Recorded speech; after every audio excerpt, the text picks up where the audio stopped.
Chapter 12 Flight to the Ford. When Frodo came to himself, he was still clutching the ring desperately. He was lying by the fire, which was now piled high and burning brightly.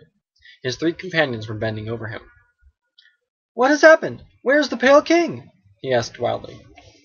They were too overjoyed to hear him speak to answer for a while, nor did they understand his question. At length he gathered from Sam that they had seen nothing but the vague shadowy shapes coming towards them. Suddenly, to his horror, Sam found that his master had vanished, and at that moment a black shadow rushed past him, and he fell. He heard Frodo's voice, but it seemed to come from a great distance, or from under the earth, crying out strange words. They saw nothing more until they stumbled over the body of Frodo, lying as if dead, face downwards on the grass with his sword beneath him. Strider ordered them to pick him up and lay him near the fire, and then he disappeared. That was now a good while ago. Sam plainly was beginning to have doubts again about Strider, but while they were talking he returned, appearing suddenly out of the shadows. They started, and Sam drew his sword and stood over Frodo, but Strider knelt down swiftly by his side. "I am not a Black Rider, Sam," he said gently, "nor in league with them.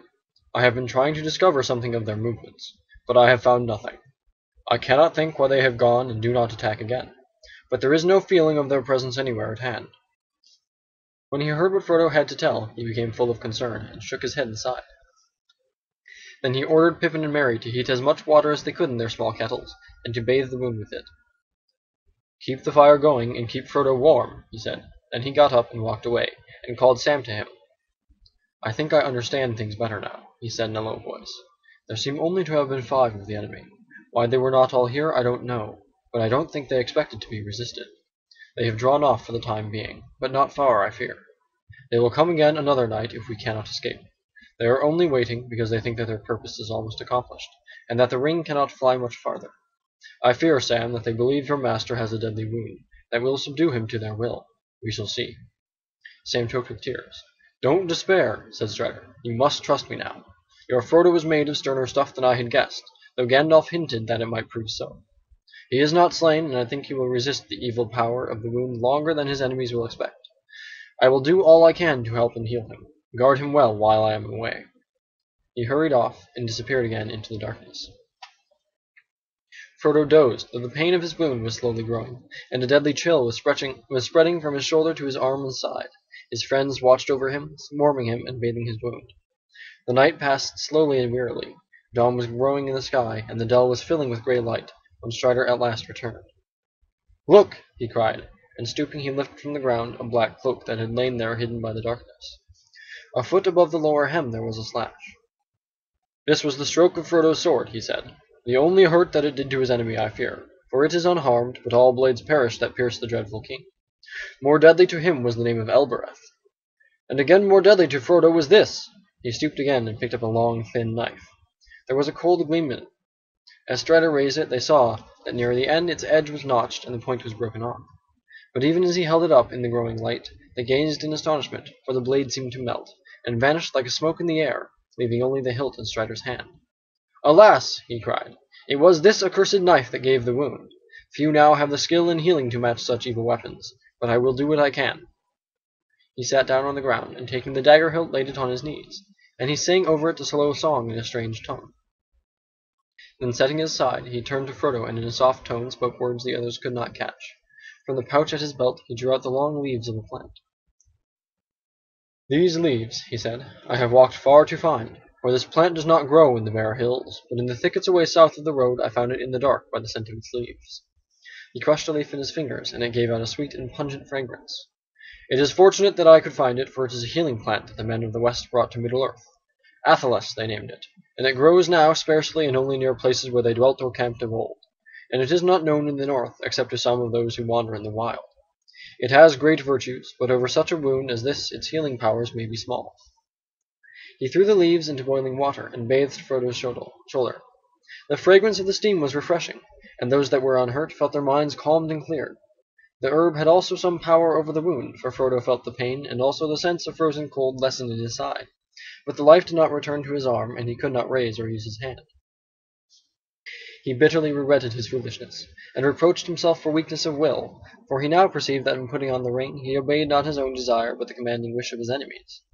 He wondered if he would remain maimed for life, and how they would now manage to continue their journey. He felt too weak to stand. The others were discussing this very question. They quickly decided to leave Weathertop as soon as possible. "I think," said Strider, "that the enemy has been watching this place for some days. If Gandalf ever came here, then he must have been forced to ride away, and he will not return.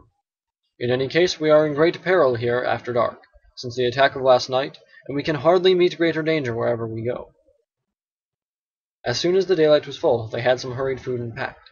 It was impossible for Frodo to walk, so they divided the greater part of their baggage among the four of them, and put Frodo on the pony. In the last few days the poor beast had improved wonderfully. It already seemed fatter and stronger, and had begun to show an affection for its new masters, especially for Sam. Bill Ferny's treatment must have been very hard for the journey in the wild to seem so much better than its former life. They started off in a southerly direction.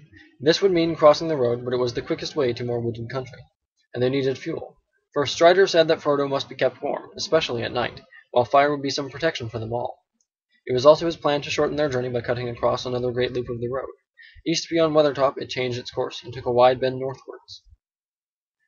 They made their way slowly and cautiously round the southwestern slopes of the hill, and came in a little while to the edge of the road. There was no sign of the riders, but even as they were hurrying across they heard far away two cries, a cold voice calling and a cold voice answering. Trembling they sprang forward, and made for the thickets that lay ahead. The land before them sloped away southwards, but it was wild and pathless. Bushes and stunted trees grew in dense patches with wide barren spaces in between.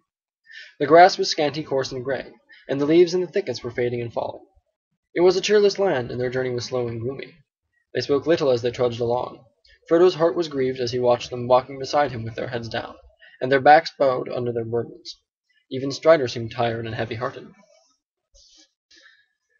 Before the first day's march was over, Frodo's pain began to grow again, but he did not speak of it for a long time. 4 days passed without the ground or the scene changing much, except that behind them Weathertop slowly sank, and before them the distant mountains loomed a little nearer. Yet since that far cry they had seen and heard no sign that the enemy had marked their flight or followed them. They dreaded the dark hours, and kept watch in pairs by night, expecting at any time to see black shapes stalking in the grey night, dimly lit by the cloud-veiled moon. But they saw nothing and heard no sound but the sigh of withered leaves and grass. Not once did they feel the sense of present evil that had assailed them before the attack in the dell. It seemed too much to hope that the riders had already lost their trail again. Perhaps they were waiting to make some ambush in a narrow place. At the end of the 5th day the ground began once more to rise slowly out of the wide, shallow valley into which they had descended.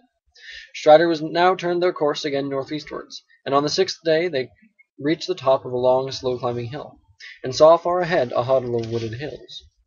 Away below them they could see the road sweeping round the feet of the hills, and to their right a grey river gleamed pale in the thin sunshine. In the distance they glimpsed yet another river in a stony valley, half veiled in mist. "I am afraid we must go back to the road here for a while," said Strider. "We have now come to the river Horwell, that the elves called Mithilil. It flows down out of the Etten moors, the Trofells north of Rivendell, and joins the Loudwater away in the south. Some call it the Grey Flood after that. It is a great water before it finds the sea. There is no way over it below its sources in the Etten moors, except by the last bridge on which the road crosses." "What is that other river we can see far away there?" asked Mary. "That is Loudwater, the Bruin end of Rivendell," answered Strider. "The road runs along the edge of the hills for many miles from the bridge to the ford of Bruinen. But I have not yet thought how we shall cross the water. One river at a time. We shall be fortunate indeed if we do not find the last bridge held against us." Next day, early in the morning, they came down again to the borders of the road.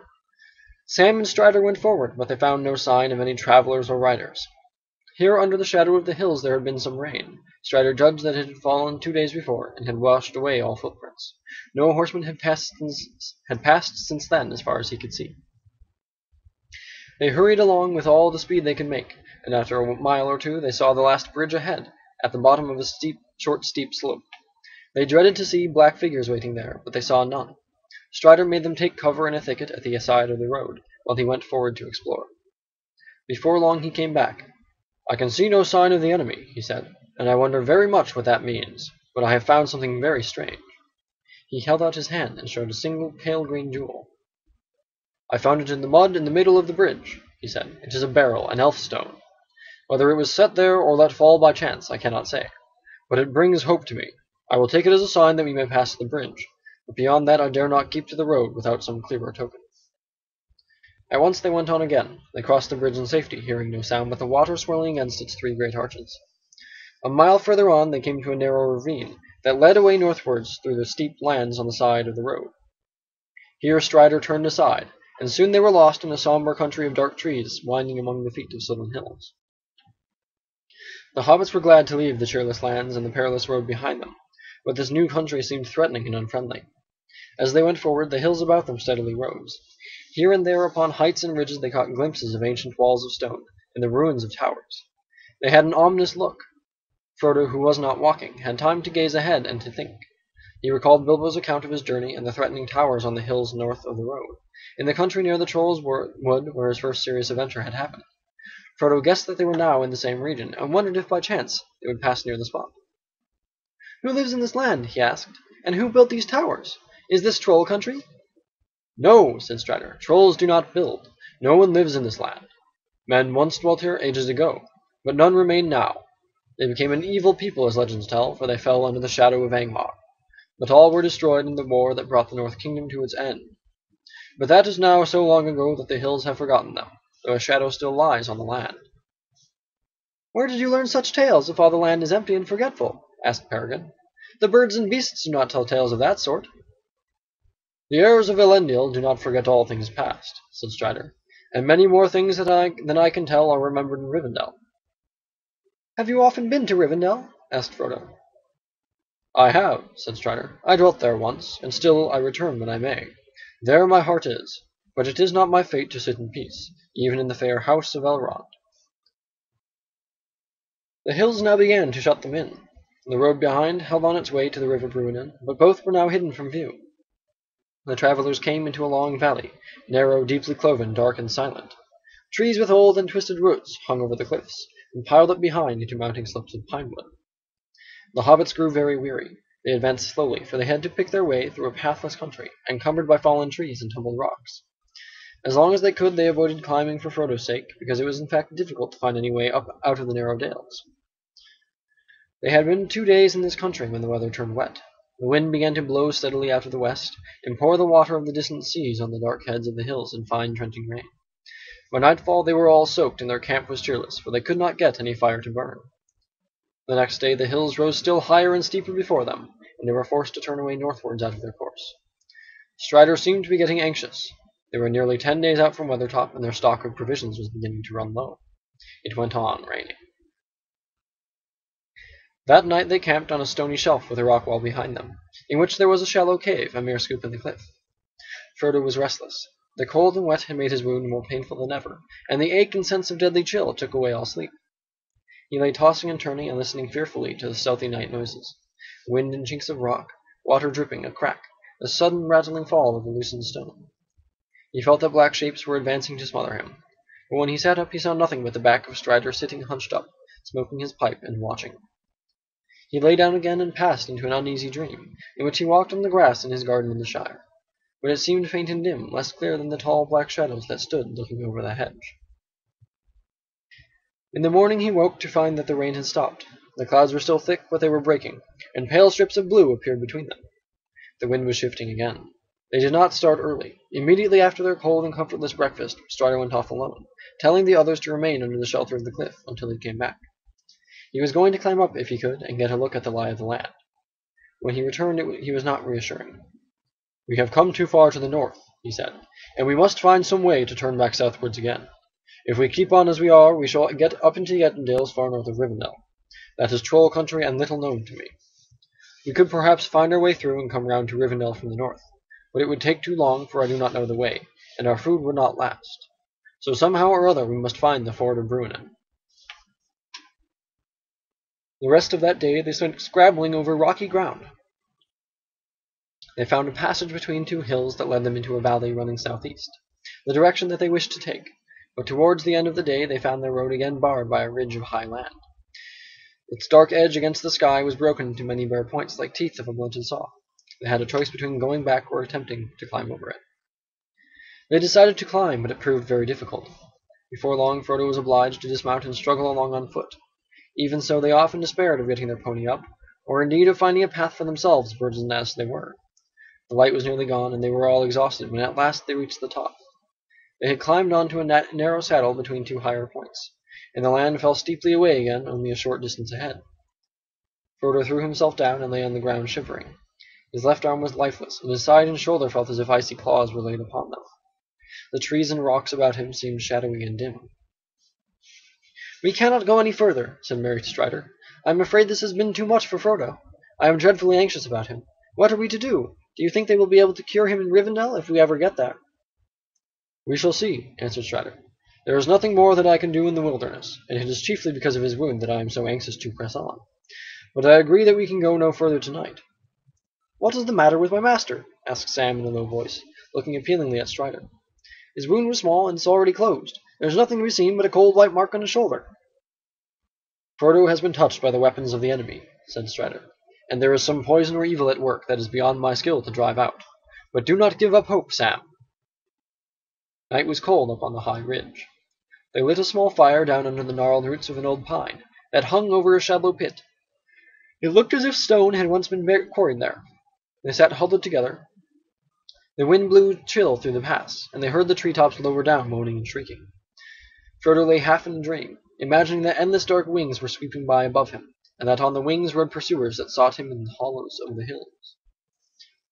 The morning dawned bright and fair. The air was clean, and the light pale and clear in a rain-washed sky.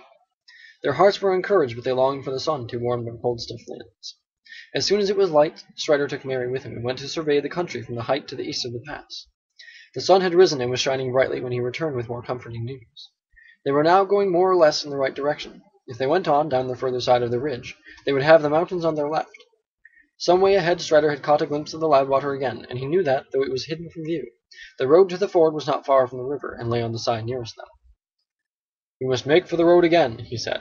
"We cannot hope to find a path through these hills. Whatever danger may beset it, the road is our only way to the ford."